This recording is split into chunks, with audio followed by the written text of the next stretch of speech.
pouvoir démarrer notre présentation puisque vous êtes déjà nombreux à nous avoir rejoints. Donc, on va lancer le support. Donc, on va dérouler notre présentation dans un premier temps et puis on répond à vos questions dans la deuxième partie, questions que vous aurez posées dans le module au fur et à mesure. Donc, le thème de notre webinaire, je le dis tout à l'heure, le contexte d'inflation dans votre secteur du logement social et de voir de quelle manière on peut vous aider à préparer les différentes négociations et consultations dans ce contexte assez nouveau cette année. Nous sommes tous les trois, on s'est présenté rapidement, Julien, Fanny et moi-même, nous sommes tous les trois des consultants Syndex investis sur le secteur du logement social depuis longue date. Donc voilà, on est très heureux de partager ce que l'on connaît du secteur avec vous et de pouvoir répondre à vos questions. Nous avons organisé notre présentation en 3 grandes parties. Une première partie autour vraiment du contexte sectoriel et de ce que, à la fois, nous en comprenons, mais aussi voilà, de bien vous alerter sur un certain nombre d'éléments. Ensuite, on ira sur la partie négociation et notamment la partie négociation sur les rémunérations pour quelques préconisations et rappeler un petit peu des éléments législatifs et des recommandations. Et puis, dans un troisième temps, on reviendra sur les enjeux pour les consultations. L'idée de cette première partie, c'est de faire un focus sur le contexte de l'inflation dans le secteur du logement social et les implications que ça a pour vos offices et pour vos entreprises. Premier constat à adresser, c'est que le secteur du logement social, le secteur dans lequel vous travaillez, il n'en est pas à son premier choc avec cette crise de l'inflation. Il y a toute une série de réformes qui ont été portées depuis 2018 sur le secteur, qui ont transformé le modèle et qui ont mis à l'épreuve le secteur. Et malgré ça, on constate que le secteur du logement social a résisté de manière assez impressionnante depuis 2018. Concrètement, c'est la mise en œuvre de la RLS, la fin d'un certain nombre de réductions de taux de TVA sur certains investissements, le gel des loyers en 2018 qui a privé de ressources, de dynamique de ressources, le secteur également. Dans l'ensemble, l'Union sociale pour l'habitat nous dit que c'est 2,2 milliards d'euros par an en régime de croisière, et en contrepartie, les aides, les appuis, notamment les subventions et les dispositifs de prêt, représentent 1,2 milliard d'euros en rythme annuel. Donc vous voyez très bien que au global, le choc depuis 2018, c'est 1 milliard d'euros par an de ressources en moins pour le secteur. Malgré ça, on a vu des ajustements importants qui ont permis au secteur de maintenir ses performances économiques, de maintenir sa solidité financière, mais au prix de nombreux arbitrages qui sont importants. On a vu des diminutions dans le rythme des investissements, dans la programmation, et donc notamment dans le nombre de nouveaux logements programmés et construits. On a vu une dépendance augmenter à la vente de patrimoine. C'était un des objectifs des réformes. Et donc, on voit que maintenant, la vente de patrimoine, qu'elle soit de la vente en bloc ou de la vente individuelle aux locataires, c'est devenu important dans le modèle économique. Et globalement, on a vu également des rapprochements entre acteurs, soit obligatoires pour être dans les seuils acceptables par la loi, soit de la propre volonté des acteurs pour essayer de faire des économies d'échelle, essayer de se regrouper et d'être plus fort et plus pertinent. Ça a amené à une résistance extrêmement importante du modèle économique depuis 2018, qu'il convient de saluer, qui s'est fait au prix donc de gros efforts des collectifs de travail notamment. Et ce que vous voyez en bas de la diapositive, c'est l'étude perspective de la Banque des territoires avant le retour de l'inflation majeure qu'on connaît depuis 2022. Cette étude-là, elle montre une solidité financière importante, puisque vous voyez que les barres rouges, c'est le potentiel financier du secteur du logement social. Et on voit qu'à partir de 2035, on a une diminution parce qu'on a une augmentation des investissements importants à faire, notamment sur les enjeux de rénovation énergétique. Donc, cette inflation qui frappe le secteur, elle arrive dans un contexte d'un secteur déjà mis à l'épreuve, mais qui finalement a fait la preuve de sa forte capacité de résistance au prix d'un certain nombre d'arbitrages déjà effectués. Ce qu'on voit, c'est que depuis 2021, vous êtes sur une inflation qui, évidemment, elle frappe toute l'économie et frappe notamment très fortement le secteur du logement social. Et ça a des impacts de plusieurs natures, des impacts économiques et opérationnels, des impacts sociaux, des impacts financiers. Premier impact de l'inflation, c'est un impact économique et opérationnel. J'imagine que ça, vous l'avez déjà tous vu et tous constaté dans votre activité courante et dans votre rôle d'élu au CSE. On a une augmentation, notamment du coût des investissements, du coût des opérations. L'index des prix du bâtiment, c'est le graphique que vous avez, il a augmenté de un peu plus de 5% en 2021 et de 6% en 2022. Il semble se stabiliser, voire diminuer depuis l'automne 2022, mais on attend de voir sur le moyen long terme ce que ça donne. Ça, concrètement, ça a eu des impacts importants parce que c'est des investissements qui se renchérissent, des coûts d'entretien, de maintenance qui ont augmenté aussi. Évidemment, les charges, notamment liées à l'énergie, qui ont beaucoup augmenté pour vous, et donc qui pèsent sur la structure de coûts et sur la capacité d'investissement de vos offices. Ça, d'autant plus qu'on a des obligations réglementaires et légales qui augmentent, notamment sur la performance énergétique des logements, avec les nouveaux diagnostics et l'impossibilité à terme de louer un certain nombre de logements qui seraient trop des passoires énergétiques. Et puis, d'un autre côté, on a une exigence sociale des locataires qui a plutôt tendance à s'accroître, puisque notamment les locataires qui ont été confinés chez eux pendant un moment, ils ont pu émettre plus de revendications sur la qualité de leur logement. Donc là, il y a une tension sur le modèle à cause du retour de l'inflation. Et ça pose aussi la question du décalage entre l'attribution des subventions et le moment où elles sont vraiment versées, qui peut prendre plusieurs mois et qui peut du coup peser sur votre capacité à financer ce pourquoi la subvention est prévue. Deuxième impact, évidemment, du retour de l'inflation, et c'est sans doute celle que vous êtes en train de discuter, j'imagine, le plus avec vos directions, c'est l'augmentation du taux du livret A. Un impact qui est d'ordre financier, avec un taux qui est fixé pour le moment à 3%, qui va peut-être continuer à augmenter en fonction de l'évolution du contexte financier. Cet impact, il est chiffré par l'Union sociale pour l'habitat à 3,75 milliards d'euros pour le secteur au global au niveau du pays, parce qu'on a une augmentation des charges d'intérêt. C'est c'est l'équivalent de quasiment une année d'autofinancement d'après les chiffres 2020 du ministère. C'est un point de vue qui est à nuancer pourtant, parce qu'on a plusieurs éléments qui vont venir et atténuer ou donner du contexte à l'analyse de cette augmentation du taux du livret A. Déjà, vous avez vos prêts avec la Banque des Territoires qui vont vous permettre d'atténuer cet impact-là, puisque les 3/4 des prêts du secteur du logement social sont souscrits auprès de la Banque des Territoires, qui a un mécanisme, c'est un peu technique, qu'on appelle de double révisabilité, qui permet de lisser l'impact de l'évolution des taux pour les opérateurs. C'est-à-dire qu'en fait, on limite l'augmentation de l'annuité et on rembourse moins de capital en remboursant plus d'intérêts pour limiter l'impact de la hausse du taux du livret A sur la hausse des annuités. Ça permet de garder une marge de manœuvre financière. Ça veut simplement dire qu'on fait le pari que à moyen terme, sur la durée du prêt, à un moment, le taux du livret A rebaissera, ce qui permettra de récupérer le capital qu'on n'a pas amorti. Mais ça permet de lisser l'impact de la hausse des taux. Et parmi les OPH, ou plutôt les ESH, qui ont fait le choix de se faire noter par des agences financières pour pouvoir lever de la dette, c'est quelque chose qui est salué par les agences de notation, la protection qu'apporte ce mécanisme-là.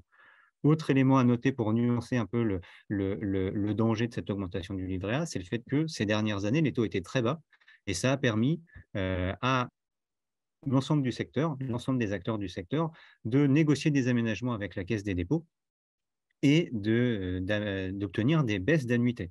Donc finalement, d'utiliser la baisse du taux du livret A pour se libérer de la marge de manœuvre financière qui a été bien utile en 2019, en 2020, et on n'a pas les chiffres exacts sur 2021, mais ça a continué en termes de dynamique. Et donc finalement, l'augmentation qu'on voit aujourd'hui, elle compense où elle inverse la tendance, qui était plutôt une tendance positive. Donc en vision pluriannuelle, il faut un peu aussi nuancer l'impact de cette augmentation de taux. Et puis troisième élément, l'impact de la hausse du taux du livret A, évidemment, il est massif en 2023 et il va gréver l'autofinancement de vos entreprises.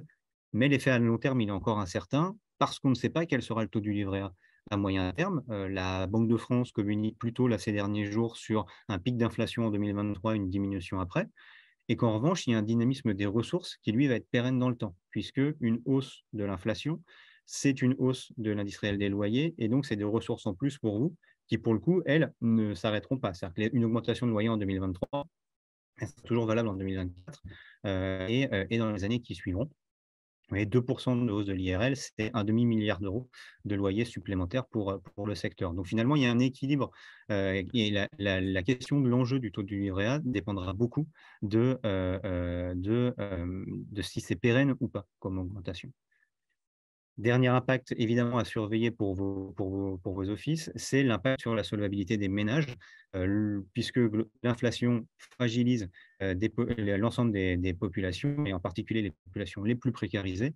On voit, encore une fois, l'Union sociale pour l'habitat communique sur le fait que la majeure partie des organismes HLM enregistrent des augmentations du nombre de ménages en difficulté et des signaux finalement d'alerte sur la précarisation et les impayés, les retards de paiement de loyer par les locataires. À cela s'ajoute le fait que la réforme des APL, la contemporanéisation, donc les APL en temps réel, qui ont été très difficiles à mettre en œuvre techniquement déjà pour le secteur, ça s'est traduit, d'après les chiffres de l'INSEE, par une diminution du nombre de bénéficiaires et une diminution des sommes versées. Je ne vous ai pas mis les chiffres dans la diapositive, mais c'est un peu moins de 200 millions d'euros versés en moins en 2021 par rapport à 2020, et donc une fragilisation supplémentaire des locataires, même si la revalorisation des APL en milieu d'année 2022 donne une bouffée d'oxygène, petite bouffée d'oxygène aux bénéficiaires concernés. Donc, on a à la fois un choc positif sur les ressources et en même temps une fragilisation, donc un enjeu sur les impayés et la solvabilité, donc des équilibres à suivre de près pour vos opérateurs.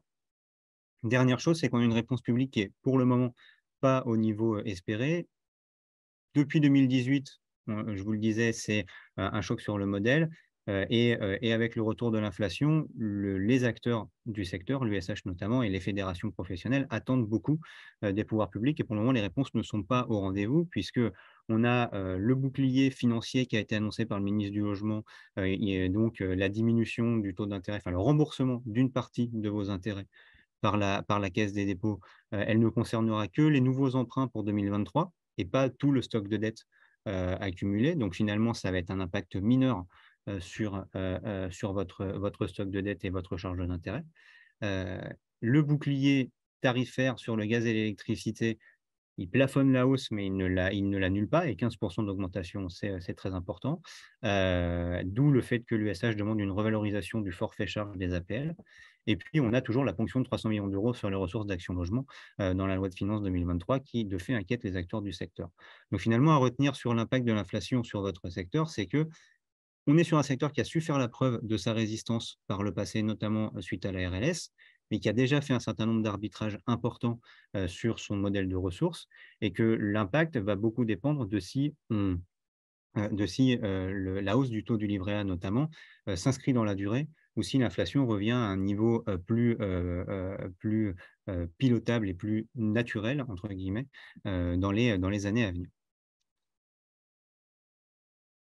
Et je passe la main à Agnès.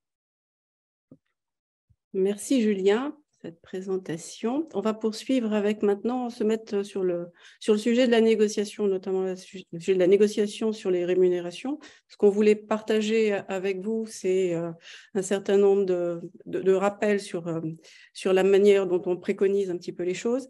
Le point important pour nous, c'est comment est-ce que vous pouvez bien alimenter vos négociations? C'est en étant vigilant sur votre articulation entre les temps d'information, consultation, et on parle des informations, consultations obligatoires, récurrentes, qui se tiennent tous les ans, en l'occurrence les orientations stratégiques qui positionnent les données de moyen long terme, ce qui est particulièrement au vu de ce que Julien vient de présenter, avoir de la visibilité en pluriannuel dans votre secteur, c'est vraiment indispensable. La situation économique qui indique où sont vos marges de manœuvre, dans quelle situation vous êtes à un moment donné, de tension, de modalités de financement, et la politique sociale qui va donner des éléments plus plus détaillée, à la fois sur l'emploi, mais aussi, même si la loi ne le dit pas explicitement, si on veut rentrer plus finement dans la question des rémunérations. Le sujet de la masse salariale est intégré évidemment dans la situation économique, mais au-delà de ça, quand il faut comprendre plus en détail les emplois, les parcours, les rémunérations, il faut aller sur la politique sociale. Ces 3 temps d'information-consultation sont essentiels pour vous, pour recueillir de l'information d'une part, poser des questions à votre direction, mais aussi commencer à émettre des avis et éventuellement exprimer des recommandations. Hein. Et donc, il est vraiment important que ces informations elles soient bien positionnées par rapport à vos temps de négociation. Et on va y venir sur les différents temps de négociation obligatoires. Évidemment, tout ça est cyclique. Donc, c'est une pompe à amorcer à un moment donné, mais la précision de vos calendriers est quelque chose de tout à fait important. Et les informations consultation, on va les redétailler plus loin. Mais évidemment, c'est un temps en plus où vous pouvez vous faire accompagner parce que ce n'est pas une mince affaire de comprendre toutes ces données et de digérer les données du secteur. Quand on parle de négociation, donc petit rappel quand même depuis Rebsamen, on rappelle un peu dans le cadre juridique les 3 blocs de négociation. Un premier bloc, chaque année de la négociation sur les éléments autour de la rémunération, le temps de travail, le partage de la valeur ajoutée,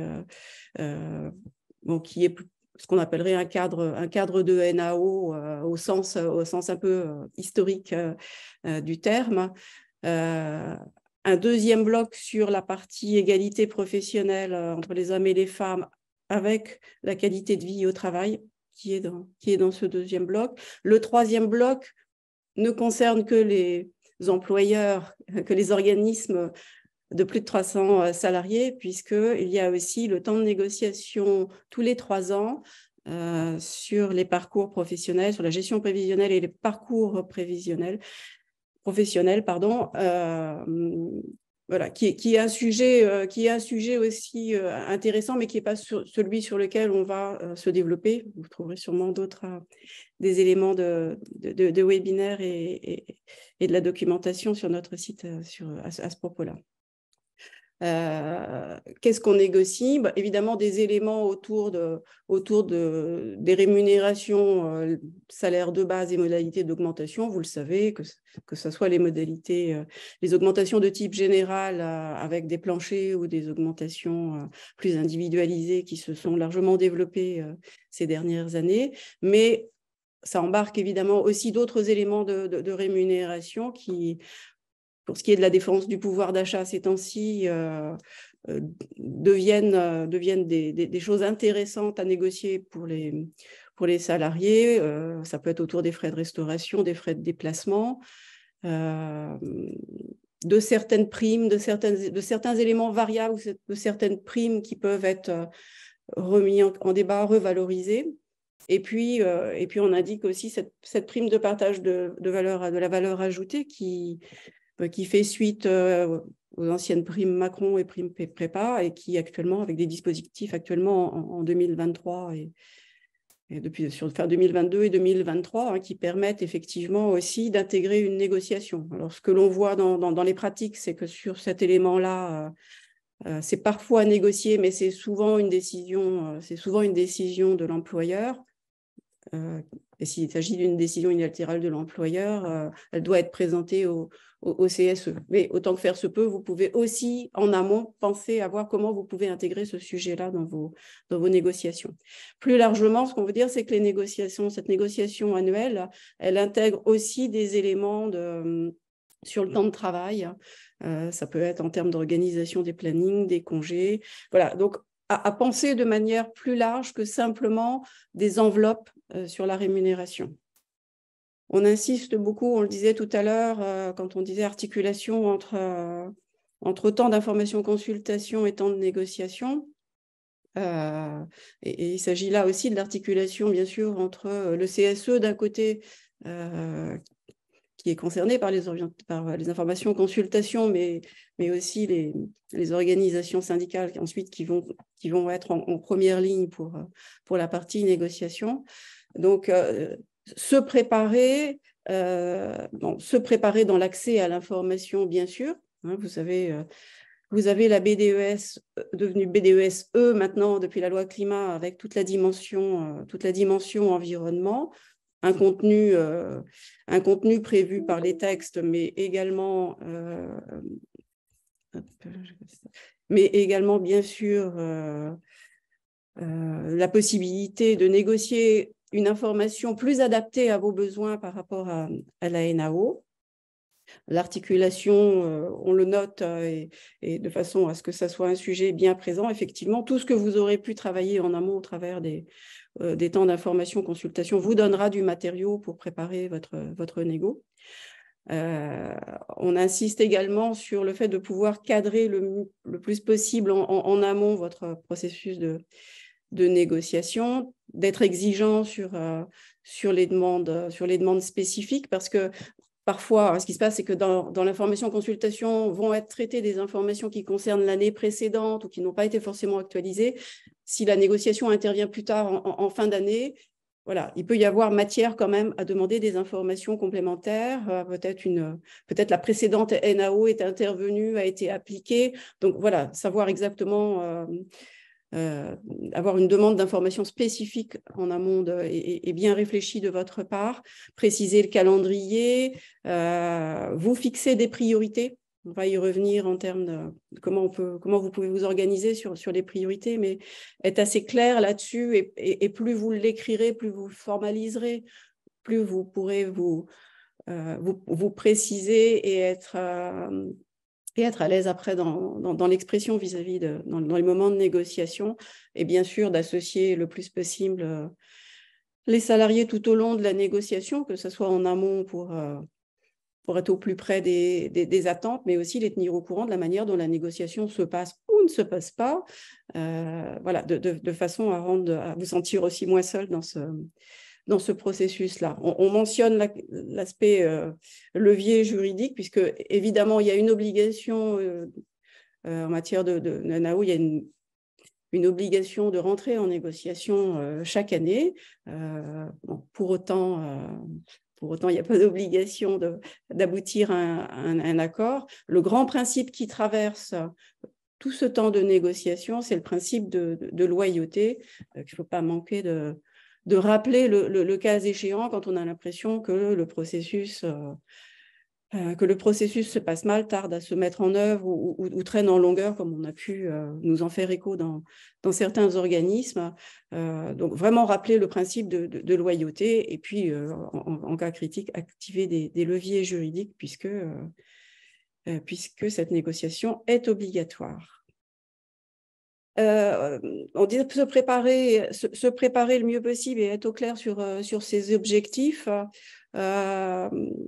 Voilà, on voulait rappeler que, bien sûr, se préparer à négocier, à un moment donné, ça se quantifie, ce sont des enveloppes ou des pourcentages de la masse salariale, certes. La direction, elle a fait ses petits calculs aussi de son côté. Voilà, rappelez que c'est intéressant de se caler aussi sur des grands principes ou des garde-fous. On vous en donne quelques exemples. Voilà, à vous de savoir au travers de ce qui peut remonter de vos échanges avec vos équipes, et puis les propres valeurs que vous portez. Vous pouvez travailler sur des principes d'équité interne, vous pouvez travailler sur la distinction entre ce qui relève de la performance à un moment donné, qui peut être rémunéré par du variable, mais aussi de la reconnaissance des compétences. Ça rejoint la question aussi des parcours qu'on évoquait tout à l'heure. Un point important que vous pouvez intégrer dans vos principes, c'est quelles sont les modalités d'attribution des augmentations, comment ça se passe. La visibilité n'est pas toujours si évidente que ça, c'est ce qu'on peut constater parfois quand on est amené à intervenir ou quand des équipes nous demandent de préciser ces points-là. Or, être au clair sur les modalités d'attribution des enveloppes et en discuter en NAO, et peut-être faire évoluer certaines pratiques qui ne sont pas complètement satisfaisantes, peut être tout aussi intéressant que de travailler sur une enveloppe un peu plus importante, voyez, parce que les enveloppes, comment sont-elles distribuées? Sont-elles intégralement distribuées? Est-ce que finalement, vous y retrouvez à la fin. Tous ces éléments-là sont tout à fait importants, mais on pourrait aussi, dans les garde-fous, on vous indique limiter les écarts salariaux, travailler sur des grilles de salaire, etc. Vous savez le faire parfois en prévoyant des planchers, en prévoyant des montants minimums, etc. Mais bien travailler les principes sur lesquels vous voulez avancer.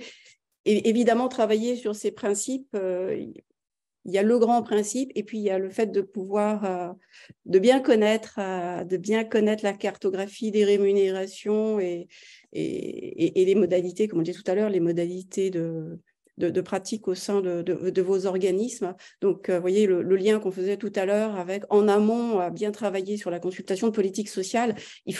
Pour bien travailler ces sujets-là, il faut être au clair sur dans quel contexte vous êtes, qu'est-ce qui se passe chez vous, quel est l'état des lieux, et poser ensuite ces principes qui peuvent d'ailleurs être posés dans un avis sur la politique générale, mais qui peuvent à nouveau venir faire du matériau pour nourrir la négociation annuelle sur les rémunérations.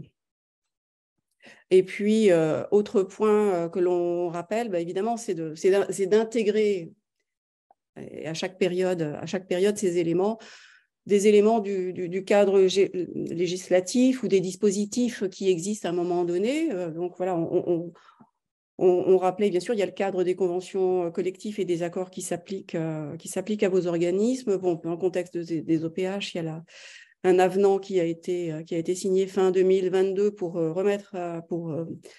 revaloriser les minima dans les grilles, entre 4 et 6,2 selon les catégories. Donc, vous avez ce contexte-là, évidemment, à un moment donné, qui vient s'articuler avec ce que vous allez demander. Et puis, il y a les mesures de soutien au pouvoir d'achat. Je les cite rapidement, mais il y a toutes les mesures d'exonération fiscale et sociale qui concernent notamment la prime de pouvoir d'achat dont on parlait tout à l'heure. Les mesures de soutien à la consommation avec là aussi des éléments sur les contributions et sur les parts patronales, notamment pour les tickets restaurants. Sur l'intéressement, il y a ponctuellement des dispositifs qui font bouger un petit peu les lignes. L'intéressement et la participation font partie avec le plan d'épargne entreprise, les possibilités d'abondement. Ça fait aussi partie des sujets que vous pouvez intégrer dans vos négociations. Et pourquoi pas des mesures, voire au niveau des mesures sur le transport, on disait tout à l'heure, on est dans un contexte où vous embarquez dans chacune maintenant de vos temps forts dans l'entreprise, vous embarquez le sujet environnemental, donc peut-être des mesures pour favoriser, si c'est un de vos sujets de préoccupation, de la mobilité douce, remettre des aides spécifiques. Voilà, ça peut faire partie du champ de la négociation, c'est d'actualité et c'est des sujets qui intéressent les salariés et qui sont tout à fait dans l'air du temps. Et évidemment, en lien avec ce que Julien nous disait tout à l'heure, le contexte dans lequel on est, avoir présent à l'esprit que le contexte d'inflation, c'est quand même du pouvoir d'achat perdu en 2022. Donc, bien sûr, il y a des fortes attentes là, dans les négociations sur la période en cours. Julien le disait, ce qui avait été anticipé comme inflation pour l'année 2023, c'est bien en deçà de ce que réellement d'un constat qui est fait d'une inflation au moins à 6%, voire un peu plus, avec un pic qui n'est pas encore atteint, qui serait un pic du côté de fin janvier, de fin juin. Voilà, un premier semestre avec une inflation qui continue à se développer, qui pourrait être plus mesurée par la suite. N'empêche qu'en termes de pouvoir d'achat, il y a des décalages qui se sont produits, peut-être plus fortement, le graphique le montre, plus fortement encore pour des populations cadres, dans la mesure où les revalorisations des minima dans les grilles, via la revalorisation qui suivent la revalorisation du SMIC, ont permis de limiter cet écart. Il reste présent, mais il a été un petit peu effacé sur des populations d'employés ou des entrées de grilles. Et plus on monte dans les grilles, et plus cet effet reste marqué. Donc, il y a un enjeu. Il y a un enjeu quand même à compenser au travers des négociations 2023, à rattraper un petit peu ce retard qui a pu être pris. Voilà pour la partie négociation et je vais repasser la parole à Julien qui va revenir sur le sujet des consultations Oui. et des enjeux Alors, à ce moment-là.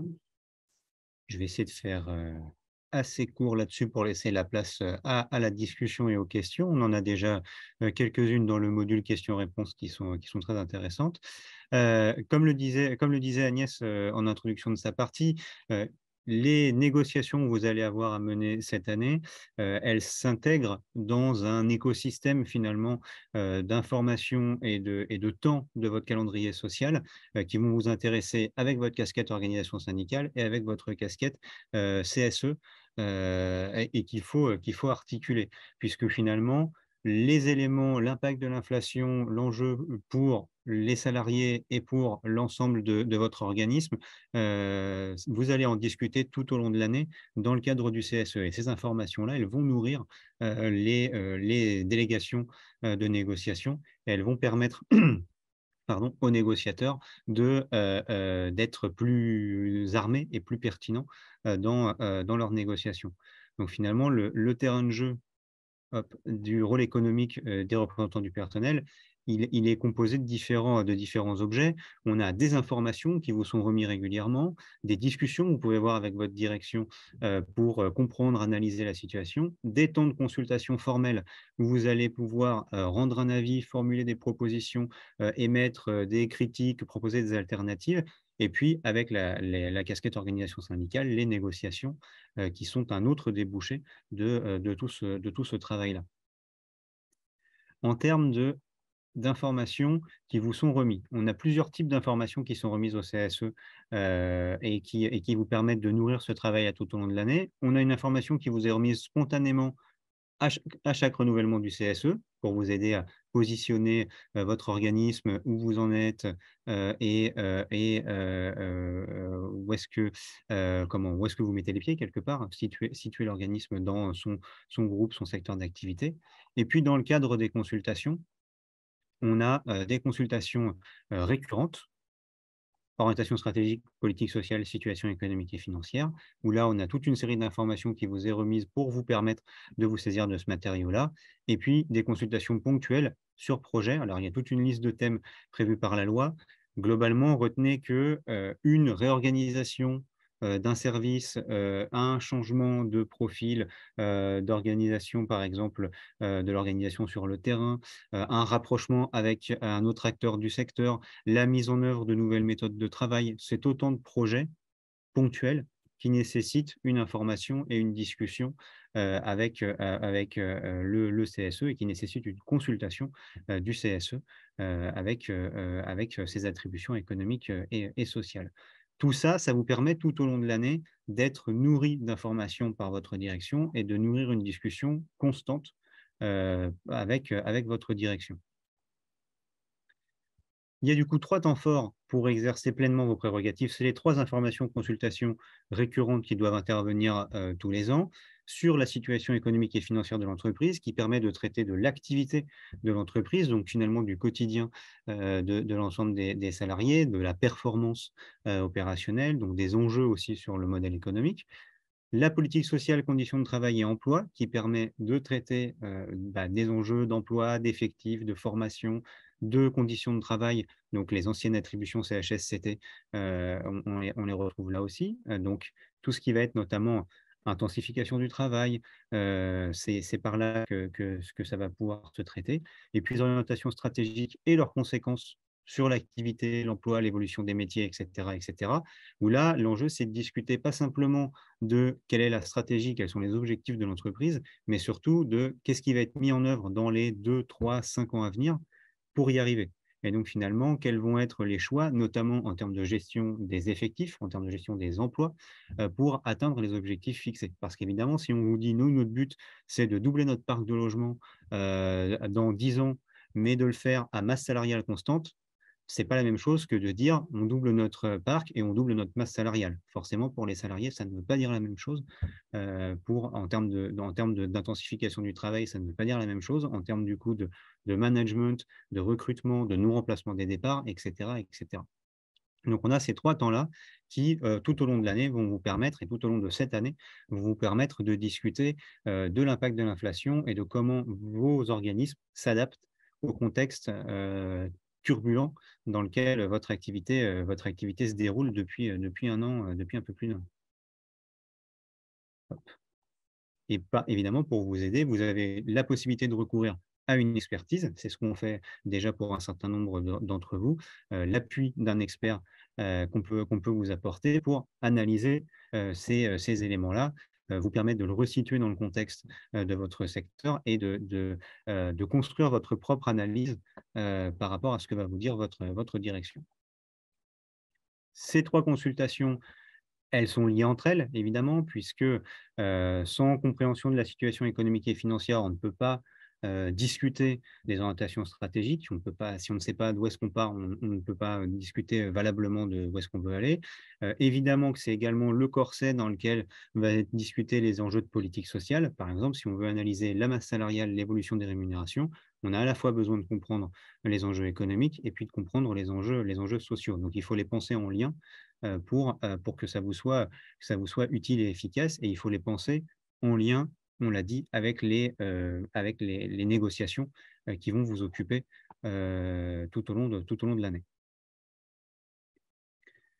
Je vais vite dessus, parce que je vous l'ai déjà un peu dit, la consultation sur les orientations stratégiques, la politique sociale et la situation économique et financière. Vous aurez le support qui vous permettra de regarder dans le détail ce qu'elle couvre. Gardez en tête que ça vous permet, et ça nous permet en tant qu'experts quand on intervient, d'avoir accès, ces 3 informations de consultation, à des éléments à la fois de bilan de ces dernières années, en termes d'évolution d'effectifs, d'évolution de la performance, d'évolution des comptes, et des éléments de perspective, de prospective pour les années à venir. Ça nous donne accès, et ça vous donne accès aux éléments et aux documents de cadrage stratégique, à ce qui est présenté en direction d'entreprise, au plan à moyen terme, au plan stratégique de patrimoine, et donc de pouvoir discuter sur des éléments tangibles de la façon dont votre entreprise est dirigée et conduite. Pour se saisir des informations de consultation du CSE, pourquoi le faire? Simplement parce que ça vous permet, vous, comme on vous le dit depuis le début de cette présentation, d'avoir accès à toute une série d'informations qui vont vous être utiles et nécessaires pour défendre les intérêts des salariés, parce que ça vous permet de mieux comprendre le contexte dans lequel vous intervenez, pour vous faire votre propre opinion par rapport à la situation de l'entreprise, et pas simplement être, entre guillemets, dépendant de ce que va vous dire l'employeur dans vos instances. Vous faire votre propre idée sur les documents, sur les informations, pour peser sur les décisions, proposer des alternatives, faire des préconisations, puisque quand vous rendez un avis sur l'un des 3 blocs dont on parle, vous pouvez dedans faire des préconisations à laquelle la direction doit apporter une réponse motivée.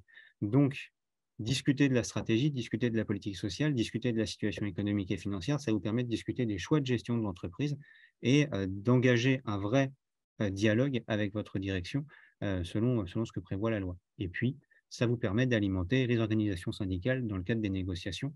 Donc, c'est crucial pour vous, parce que c'est autant d'informations qui vont servir de base à tout ce que décrivait Agnès dans la partie précédente. Dans le contexte actuel, quelques points de vigilance dans vos CSE au vu de l'inflation, qui vont vous permettre, de notre point de vue, de nourrir ces 3 temps d'information-consultation, et qui sont, d'après nous, les éléments importants dans le contexte actuel à identifier et à travailler avec votre direction.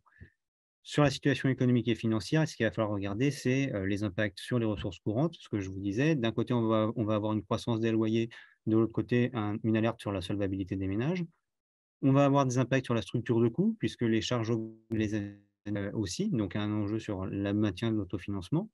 Et donc, quelles sont les réponses à court terme des entreprises? Est-ce qu'on arrête tout? On gèle les investissements, on gèle les embauches, on fait le minimum sur l'entretien courant? Et dans ce cas-là, quel risque ça fait porter à moyen et à long terme? Parce que tout ce qu'on ne fait pas aujourd'hui, il faudra le rattraper demain. Est-ce qu'on se maintient, quitte à dégrader l'autofinancement une année en se disant ça ira mieux en 2024? Ça, c'est des éléments à discuter. Sur les orientations stratégiques, on va avoir des conséquences éventuelles sur le niveau d'investissement à moyen terme, et notamment en fonction des hypothèses qui vont être retenues pour les construire. Si on se dit que l'inflation, c'est un problème sur 2023 et que 2024, on revient entre guillemets à la normale, finalement, c'est un choc ponctuel à encaisser. Si on se dit que l'inflation, elle est là pour durer, du coup, ça veut dire qu'on change les équilibres du modèle économique, notamment en termes de prévision sur les emplois, de prévision sur les ventes, de prévision sur la croissance du patrimoine. Donc, c'est toute une série d'enjeux à discuter dans ce cadre-là. Et puis sur la politique sociale, ce qu'il va falloir suivre, c'est les effets directs, mais indirects également, de cette inflation. Effet direct sur... hop là, on a changé de slide. Effet direct sur le niveau de dépenses des entreprises, les restrictions potentielles de NAO, sur de formation, de recrutement. Et puis, effet indirect, pourquoi il ne veut pas revenir à la slide précédente, voilà. Effet indirect avec des impacts sur les conditions de travail et sur le contexte de travail de l'ensemble des salariés finalement de votre entreprise. Parce qu'on sait que les conseillers et conseillères sociales pour accompagner les locataires vont être en première ligne pour gérer la crise de précarisation, que les gardiens seront également en première ligne pour détecter les tensions. On sait que les services achats et les services juridiques, notamment sur les contrats d'énergie, ils sont à pied d'œuvre pour essayer de les négocier et d'atténuer l'impact de la crise. On sait que les opérations techniques, avec le nouveau contexte et les restrictions de budget, la filière technique, elle est aussi mise à contribution pour gérer cette situation et que, évidemment, les services financiers, dans le pilotage financier des entreprises, en ce moment, ils se font des cheveux blancs avec la remontée du taux du livret A. Donc finalement, c'est l'ensemble des collectifs de travail qui sont aussi concernés par ce retour de l'inflation indirectement parce que dans leur quotidien professionnel, ça change la façon dont leur travail est mené et donc forcément, ça amène des enjeux de politique sociale. Quelques petits conseils pratiques pour terminer avant de laisser la place aux questions. Pensez à demander une information de qualité et surtout à être ferme sur les éléments nécessaires pour pouvoir avoir une information pertinente qui vous serve et qui serve à appuyer vos revendications sur des éléments concrets pour mettre la direction face, comme on le dit, à ses obligations de loyauté. Donc, vous assurez que l'information est de qualité. Pensez également à associer les salariés tout au long de la négociation en recueillant leurs besoins, en communiquant sur le déroulé des négociations, en expliquant ce que vous attendez et les enjeux, donc à ne pas simplement communiquer une fois que l'accord est signé ou pas signé, mais à bien faire le lien, surtout en ce moment, et à faire un état des lieux des blocages éventuels, parce que, évidemment, c'est en vous appuyant sur les salariés que vous obtiendrez plus de rapports de force vis-à-vis de vos directions. Et puis on redit, Julien, articulez bien vos informations consultations avec vos temps de négociation. Ça, c'est la préparation de vos calendriers. Soyez exigeants avec votre entreprise en début d'année pour bien préparer vos calendriers. Utilisez bien tous les éléments qui ont été communiqués dans ces temps d'information consultation et mobilisez bien, formulez bien vos avis parce que ça vous aidera ensuite aussi à servir d'argumentation dans vos négos. Plus les éléments seront récents, évidemment, plus ils seront mobilisables. Après, dans le calendrier, il faut parfois refaire un temps d'actualisation dans les demandes. Ça dépend de l'étendue de votre calendrier, la manière dont ça se passe. Et puis surtout, n'hésitez pas à demander de l'aide à votre expert. S'il a travaillé sur telle ou telle information, consultation en amont, sollicitez-le pour à nouveau bien aller mobiliser. Souvent, les rapports sont importants avec toute une mine d'informations, mais bien aller mobiliser les éléments qui vont être déjà dans les rapports et qui seront pertinents là dans votre négo. N'hésitez pas à demander à vos experts de vous refaire un chiffrage par rapport à des idées, des propositions, de façon à ce que vous ayez l'ordre de grandeur une fois que vous allez voir votre direction. Et puis, même en amont, sachez que vous pouvez aussi vous faire accompagner, en dehors des informations consultation, vous pouvez vous faire accompagner pour préparer un calendrier revendicatif. C'est de l'appui négo, c'est de l'appui aux OS. Donc, sollicitez votre expert s'il connaît, d'autant plus s'il connaît déjà un petit peu votre organisme et que vous lui avez déjà demandé de travailler sur une des informations consultation récurrentes. Si c'est pas le cas, c'est pas trop tard, mais même s'il a déjà travaillé, retournez vers lui. Il a de la matière pour vous aider à préparer ces temps de négociation. On va passer aux questions parce que je surveille l'heure, il reste 10 minutes. On a eu plusieurs questions sur le fil de QR. Je vous en lance la première. Bonjour, il est légal de faire des augmentations collectives inversement différenciées en fonction de certaines catégories et d'exclure les autres catégories en ne faisant que des augmentations individuelles sur des critères non connus. Donc, c'est la question d'augmentation générale et de l'augmentation individuelle. Qu'est-ce qu'il est possible de faire? Ce que dit la loi, c'est que la négociation annuelle obligatoire, elle doit concerner la situation de l'ensemble des salariés. Par contre, il est tout à fait possible de faire des augmentations qui soient différenciées selon les catégories. Alors, c'est un peu, c'est pas très élégant d'appeler ça des augmentations générales si elles ne concernent pas toutes les catégories de la même manière, mais c'est tout à fait possible de différencier selon les catégories de salariés les augmentations qu'on donne. Et pour les augmentations individuelles, c'est tout à fait possible aussi. C'est d'ailleurs une tendance qu'on voit un peu partout, et pas que dans le logement social, d'avoir plus d'individualisation sur les cadres notamment. Les modalités, le niveau de l'enveloppe, il est discuté en NAO. Et par contre, les modalités d'attribution, elles peuvent être discutées.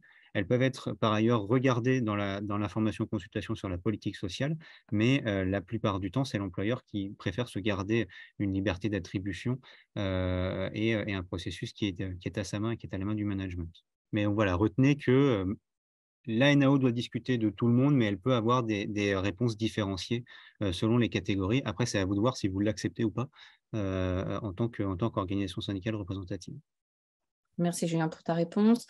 Je passe à une seconde question, sachant que si les réponses ne sont pas suffisantes, n'hésitez pas, on vous a mis, vous pouvez lever la main pour poser des questions complémentaires ou d'autres questions. Dans le contexte d'allongement du temps de travail avec la réforme des retraites en cours, que peut-on négocier, notamment sur le volet senior?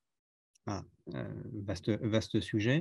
Alors là-dessus, ce que vous allez pouvoir négocier, c'est de plusieurs ordres qui est peut-être pas trop dans le champ de la NAO sur les rémunérations, mais plutôt dans le champ de la négociation ou de la discussion, si vous êtes en dessous de 300 salariés, sur la gestion prévisionnelle des emplois et des compétences.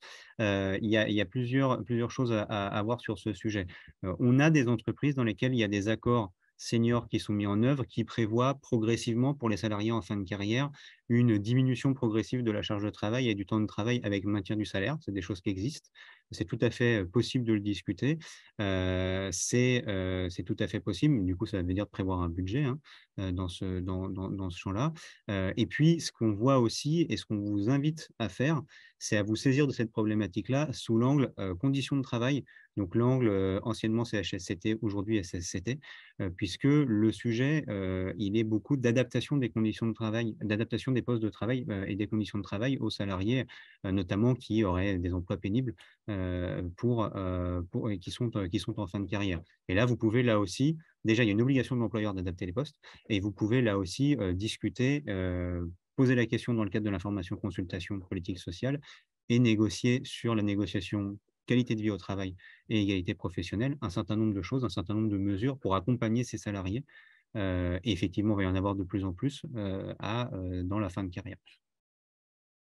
Merci. Donc là, c'est beaucoup de questions autour du compte épargne-temps ou même du rachat de trimestre, par exemple, par l'entreprise. Donc, c'est des choses à mettre en place et vous pouvez interpeller votre expert pour vous accompagner dans ces négociations.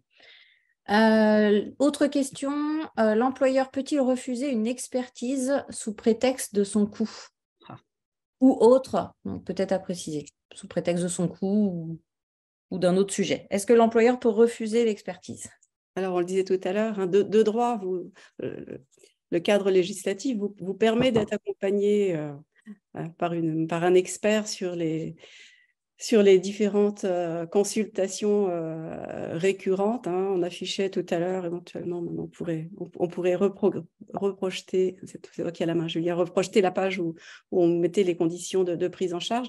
Les 3 informations consultation, elles sont à la charge de l'employeur, même si sur les orientations stratégiques, il y a un cofinancement à 20% qui est prévu par le CSE, dans la mesure où le CSE en a les moyens d'ailleurs. Donc non, l'employeur ne peut pas refuser une expertise. Alors c'est vrai qu'on est dans un contexte un peu particulier. Pour décider une expertise, il faut qu'il y ait un vote, de la part du CSE. C'est une décision du CSE qui détermine les champs, les axes de mission. Le dimensionnement de la mission, ça relève de la compétence et du savoir-faire de l'expert. En général, l'expert prend contact avec la direction pour lui préciser et lui expliquer la manière dont il va travailler et donc le dimensionnement de son étude. Mais en aucun cas, une direction peut refuser et le cas échéant, effectivement, on peut être amené à rentrer dans des procédures juridiques quand les choses se compliquent. Mais sachez que de droit, vous pouvez vous faire accompagner en expertise si tant est que vous n'avez pas restreint ce droit au travers de vos accords. Normalement, de façon supplétive, c'est un droit qui est ouvert annuellement à l'ensemble des CSE. C'est votre droit, c'est votre décision. Et après, un peu concrètement dans le déroulement d'une mission, on va dire que charge à l'expert de prendre les contacts et de voir avec vous quand les choses se passent pas très bien, comment est-ce qu'on mobilise au plan juridique, comment est-ce qu'on se mobilise pour pouvoir dérouler ces expertises. Autre question, est-ce que la direction peut refuser de rentrer en NAO ? Alors là-dessus, non, la direction est tenue d'ouvrir les négociations. Alors normalement tous les ans pour la NAO, à moins que vous ayez un accord qui dit que c'est que tous les 2 ou 3 ans, mais en général non, et particulièrement pas pour celle-là. Donc elle est tenue de l'ouvrir. Par contre, ça peut mal se passer et ne pas aboutir. Ça, c'est tout à fait possible. Mais tous les ans, ou selon ce qui est prévu par la loi ou par vos accords, elle doit l'ouvrir de la même manière qu'elle doit ouvrir les informations, consultations aussi, tous les ans, selon ce qui est prévu par le calendrier. Donc, elle ne peut pas refuser d'entrer en NAO. Par contre, elle peut malheureusement faire en sorte que ça se passe mal et que ça n'aboutisse pas. Très bien, je pense qu'on a le temps de reprendre encore une ou deux questions, donc n'hésitez pas à les poser. J'en ai une autre, c'est en négociation, est-ce que je peux être accompagnée d'un autre salarié ? Oui, absolument. Alors, d'une part, soit vous avez un protocole en amont de la négociation où vous précisez la manière dont va se dérouler le cadre de la négociation et effectivement, un délégué syndical peut tout à fait être accompagné soit d'un autre membre du CSE, soit d'un salarié pour à préciser. Ce sont des choses qui sont à préciser au moment où vous rentrez en négociation pour que les choses soient tout à fait établies. Mais bien sûr, oui, c'est possible. Donc, j'espère qu'on a répondu. Je vais vous laisser conclure puisqu'il est 11h59. On avait encore une ou deux questions, donc vous n'hésitez pas s'il y a besoin. Vous nous envoyez via le site internet ou voilà, vous avez aussi nos contacts, donc n'hésitez pas. Donc, je vous laisse conclure. Oui, bah voilà, donc on arrive au bout de notre webinaire. Merci beaucoup d'y avoir assisté. Merci pour les questions qui nous ont permis de nourrir les échanges. Il y a certainement des questions auxquelles on n'a pas répondu ou vous allez certainement avoir besoin de plus de renseignements pour tirer le fil, faire suite à cette présentation. N'hésitez pas à vous rendre sur le site internet syndex.fr et à remplir la rubrique contact pour qu'on puisse vous répondre. N'hésitez pas aussi à nous appeler, celles et ceux d'entre vous qui connaissent déjà, qui êtes déjà suivis par des experts Syndex. N'hésitez pas à nous appeler. On peut faire le point sur votre situation en quelques minutes également. Donc le site internet, la rubrique contact ou les numéros de téléphone de nos contacts, vous les aurez dans le support qui va vous être transmis. Vous aurez également le replay du webinaire sur notre site dans quelques jours. Vous serez prévenu, averti par mail de ce replay avec le support donc, de la présentation. Donc n'hésitez pas à le partager à vos collègues qui n'auraient pas pu venir.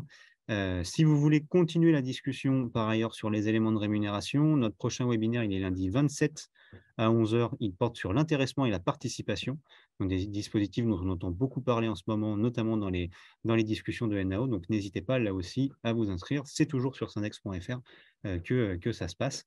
Donc voilà, n'hésitez pas à vous inscrire à ce webinaire si vous le pouvez. Et puis, on reste à votre disposition pour toute question, prolongement de la discussion. Merci beaucoup et Merci. bonne journée. Merci. Au revoir. Au revoir. Au revoir.